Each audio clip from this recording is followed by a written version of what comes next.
Déclencher ou accélérer un accouchement de manière artificielle. Que pense de cela la Torah?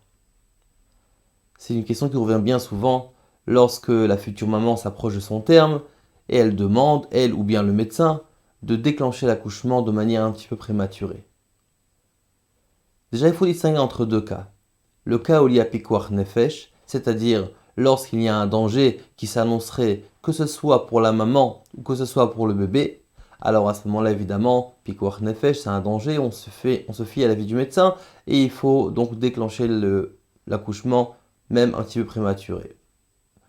Mais lorsqu'il n'y a pas de problème de pikuach nefesh, lorsqu'on ne craint pas qu'il y a un danger ou un risque d'un danger, alors à ce moment-là, la Torah nous dit qu'il faut faire attention de ne pas causer que la femme accouche de manière prématurée.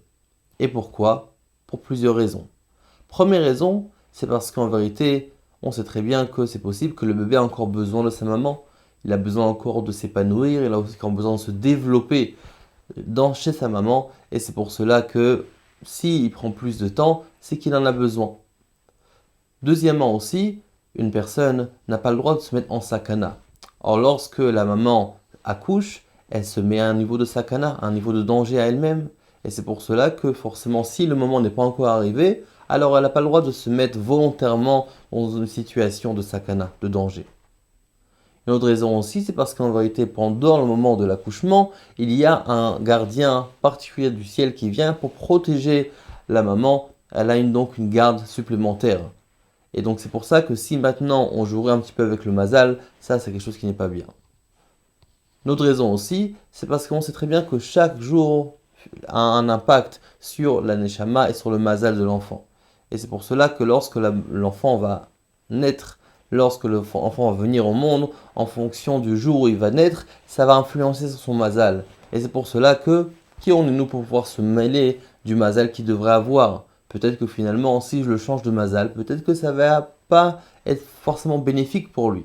Donc c'est pour cela aussi qu'il faut faire attention à ça. Le Harizal dans Sharuach HaKodesh aussi nous disait une chose pareille, qu'il ne fallait pas écrire une kamea, c'est-à-dire pas de parchemin ou quoi pour devoir accélérer à l'accouchement, le déclencher, étant donné qu'on risquerait de faire naître un enfant pas au jour où il devrait naître. Le Rabbi parle aussi de ça dans ses écrits.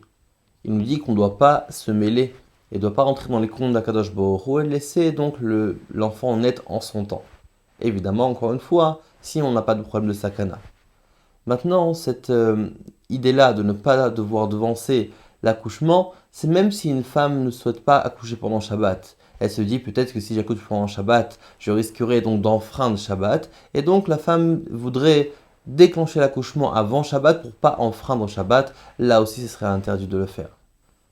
Par la même logique aussi, si la femme a bien dépassé son terme et donc elle rentre dans une situation de danger, forcément elle pourra donc déclencher l'accouchement. Certains disent que lorsque la femme est dans le processus de l'accouchement, est déjà en travail, elle a beaucoup de contractions mais ça prend du temps, à ce moment-là, elle peut accélérer l'accouchement de manière artificielle. Lorsqu'il s'agit d'un accouchement compliqué et qu'on sait qu'on aurait besoin d'un médecin bien particulier, mais si la femme prend trop de temps, alors à ce moment-là, c'est possible que ce médecin-là partirait et ne sera pas sur les lieux. Certains disent qu'on pourra à ce moment-là déclencher l'accouchement de manière particulière pour ne pas rater ce médecin. Il y a encore des décisionnistes qui pensent que lorsqu'on parle de l'interdiction de déclencher l'accouchement si on n'est pas dans un stade de danger, ça c'est uniquement lorsqu'on parle des produits un petit peu artificiels, des choses qui vont venir qui ne sont pas naturelles. Mais lorsqu'on fait une manœuvre naturelle, comme par exemple monter et descendre des escaliers, ça il n'y a pas de souci.